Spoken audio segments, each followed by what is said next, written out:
Hey, so this is an introduction to the Diablo 3 speedrun monk build for New Game Plus. Your basic goal here is to cast Dashing Strike as often as possible, which, obviously will get you across long distances very quickly. The best examples of this are the Rackus Crossing. I'll just sort of show you what that looks like.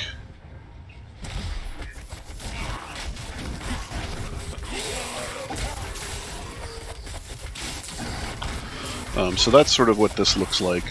And you can see that barely cost me any spirit with Epiphany up, and was super fast.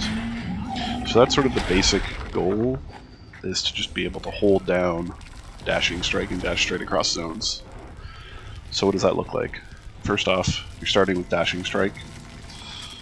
We use Radiance because that's fire, which lets you use the Cinder Coat resource reduction cost to reduce the cost. Then, to go along with it, we have a bunch of things that generate spirit. So we have Epiphany, with the rune that changes their spirit regeneration from, what is it normally, 15? No, it's 45. Well, that's confusing. It says 45 anyways. I don't know what's up with that. Oh no, it's normally 20. Okay, it just wasn't fixing it. Yeah, so it's normally 20, but it goes up to 45 with Insight. And that's a lot. Then you're also going to get Mystic Ally for the extra, with the Air Ally for the extra 4 per second. Sweeping Wind, when it's at 3 stacks or higher, you get 8 per second. That's another 12 from those two. And then this one's the last one, which is Mantra of Healing for 3 per second. Currently I have Tempest Rush. This is sort of a throwaway. I'm trying to work on something different. I'll talk about that maybe later. But you can, the other acceptable one to have is Breath of Heaven. No, not Breath of Heaven. Blinding Flash, Replenishing Light. But that requires you to blind enemies, so it's a little iffy. You have to time it right and stuff. For passives, you get Fleet-Footed. You're not usually moving, but you will be moving occasionally. Small distances. You're going to need to, like when you're talking to NPCs and you don't dash to just the right spot. Seize the Initiative increases your attack speed whenever you hit guys, because you're going to one-shot them on normal. And the attack speed increases the speed with which you dash, so it does actually increase your distance traveled. Exalted Soul and Chant of Resonance both just give you 4 extra spirit per second. So that's your skills. And then the other important skill is your Templar is going to be using his skill Inspire to give you 10% extra spirit generated, which changes this obviously from 23 passive to 25.3, and then when you add on Epiphany, it's 74.8 instead of 68, so that's an extra 6.5. Now, obviously I need a lot of spirit regeneration. I also want spirit cost reduction, and then cooldown reduction. The cooldown reduction is mostly for Epiphany, but it helps for everything. And then the spirit cost reduction is, I think, obvious because we're using the 1,000 Storms Raiment, which makes our Dashing Strike cost 75 spirit. So the current build I'm using is 3 pieces of 1,000 Raiment and 2 pieces of Captain Crimson's with a cubed Ring of Royal Grandeur. This gives me Dashing Strike costs 75 spirit, and then also gives me a ton of cooldown reduction and resource cost reduction, while also increasing my damage dealt. by a substantial amount because I have all the cooldown. I have cooldown reduction on everything that I can. So you'll see gloves, rings, weapons all rolled for resource cost reduction and CDR. My gear's not perfect. Optimally, this actually would have CDR, RCR, and then spirit per second, but we're not there yet. Or attack speed would also be good. And this one would have CDR, RCR, and attack speed. But just CDR and RCR is a good place to start. Now, I'm using these 3 pieces of Thunder so that I can use these 2 pieces of Captain Crimson's. I don't want to use Belt because I want to have Kyoshiro's Soul. And as mentioned before, we want Cinder Coat, which reduces the resource cost of fire skills. We have Pride's Fall cubed. So you can swap things out. You could potentially have your pants be 1000 raiment, your helm be Pride's Fall, and your belt be Captain Crimson's while cubing Kyoshiro's Soul, for example. You can move these around a little bit as long as you have Cindercoat, Kyoshiro's Soul, and Pride's Fall. Pride's Fall is basically a flat RCR reduction of 30% because you're not going to take damage in normal mode, and that's also why we have the Molten Beast's Gizzard, because damage just can't get through it.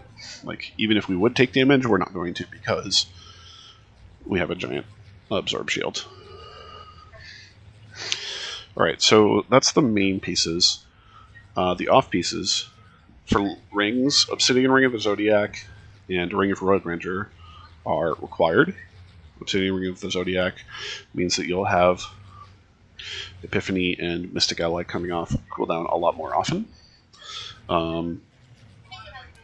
You can see my total cooldown reduction is 68.9%, which means normally you would need 75% to get Epiphany down to 15 seconds. So this is not quite there for 100% Epiphany uptime, so having Ring of the Zodiac helps you get there. Also helps you get more Mystic Allies, which activating gives you 100 Spirit, which is very nice. And then second ring can be anything, third ring, anything that has good stats on it. So you can see I've got one with perfect RCR or CDR. Weapons, Flesh Rake is really helpful because it increases the amount of damage Dashing Strike can do by a substantial amount once you stack it, and it's really fast to stack, and in almost every case against bosses you can stack it before actually having to do the damage. If you look at the bosses like Act 1 Skeleton King, you can wind it up. Erna, you can wind it up. Mini bosses like the guy in, like the Warden, you can wind it up ahead of time. And because you've got so much Spirit Reach on, you can just be spamming it while waiting for him to show up. Belial, Magda, anything that takes a second to actually activate so that you can attack it, you will have the 5 stacks, which helps you one-shot things. I use Ingion because you will run into a lot of elites that you kill, and that resets your cooldowns. This one is not strictly necessary, but there's discussion of using Echoing Fury, which would send you into frenzies, which would increase your attack speed, which could be good. I have to look into that.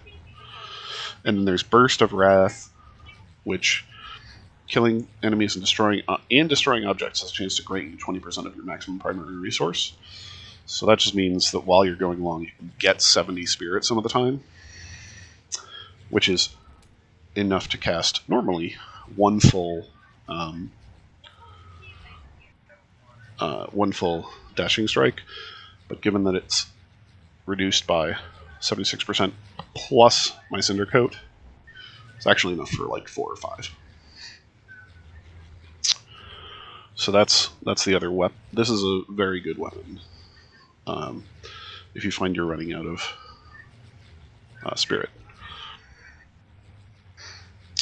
Then Amulet, again, anything that gives you CDR, RCR. I have Hellfire to get Beacon of Etar.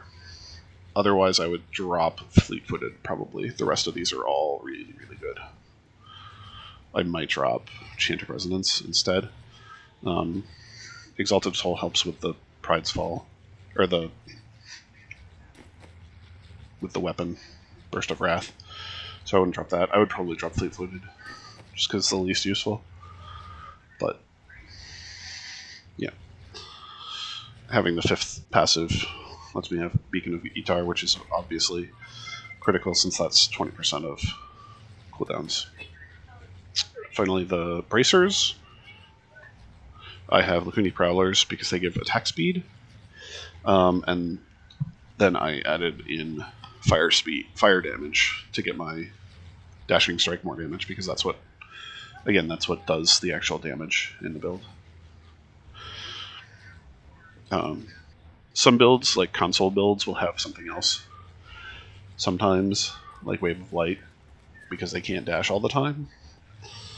And they can do more damage that way, but in this one, I don't need that, so it's better to do it this way.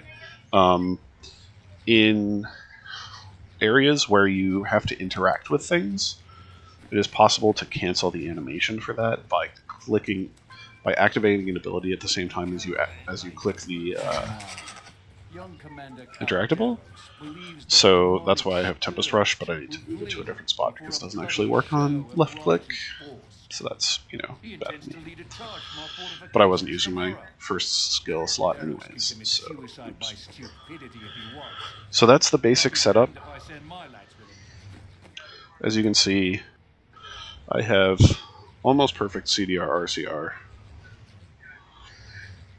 I've got 1 point short on CDR on my weapon, and then everywhere else that I can have them, I have the full amount. You can't have them on these. And then I have 3% short on fire skills from my Cinder Coat, which I'll probably start re-rolling sometime since I've got a bunch of stuff. And that gives a total of almost 69% CDR with this bonus and Etar, and 76.46%.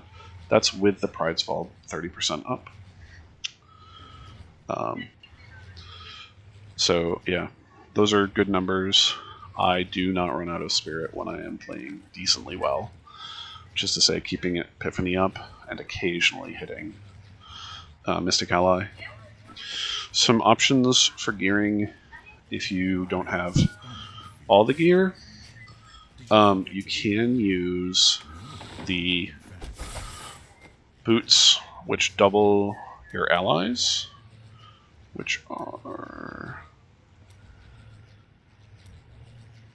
the crudest boots, because that will double the spirit generation to 8, which is nice, but also it will double the active to 200, which will make it a much more powerful active cooldown.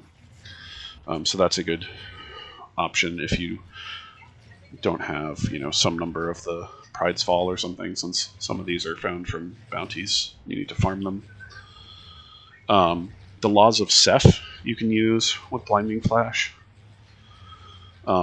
It also can roll Spirit Regeneration, so you can use that in your helm as an option. That's a thing that some people have been doing instead of Captain Crimson's, for example, is using Laws of Seth and Crudest Boots to get extra Spirit Regeneration. Those are the main ones. Or checking in Armed Guards can be good. It does give you a short burst of speed, but again, most of the time, you're not actually moving. You're dashing, which means all that run speed doesn't matter that much. So that's the intro to Dashing Strike Monk, the best build for New Game Plus D3 speedruns. The world record time is currently, as you can... Oh, I took that off. It's a 39 minute, I think 42-second time by Pokey Toe, an excellent time, and he's an excellent runner. When I started doing this seriously again 4 months ago, I started around a 50-minute timer, but that was having played a lot. With practicing and then going through a bunch of the guides that are available on speedrun.com, especially Pokito's excellent map guide, it helped a lot, and I'm now down to 40 minutes, 17 seconds. Thanks for watching. Have a good one.